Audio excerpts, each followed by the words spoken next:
C'est l'heure de la revue des titres sur H2 Télévision. Bonjour et bienvenue à tous. Voici l'essentiel à retenir des parutions de ce mercredi 14 mai 2025.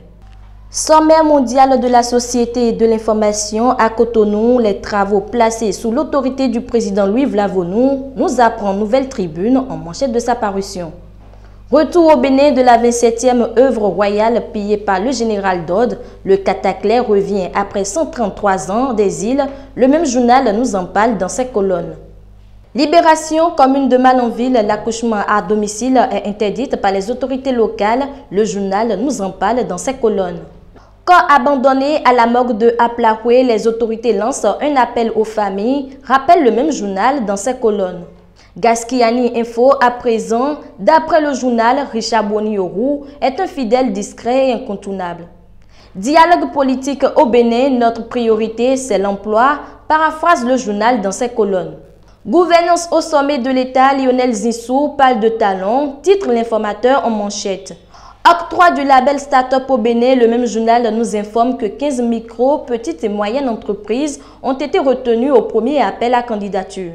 Justice climatique internationale, une dette climatique de 36 milliards de dollars envers l'Afrique, d'après Décryptage Info. Vie des partis politiques, FCBE a dit ou confirme la thèse d'une opposition de façade, d'après Matin Libre. La santé du personnel municipal, une priorité pour la Centramac, bien-être au travail des travailleurs de la mairie de Cotonou, le même journal nous en parle dans ses colonnes. Et enfin, le matin, baccalauréat 2025, le journal nous informe que les convocations et numéros de table sont disponibles pour les candidats.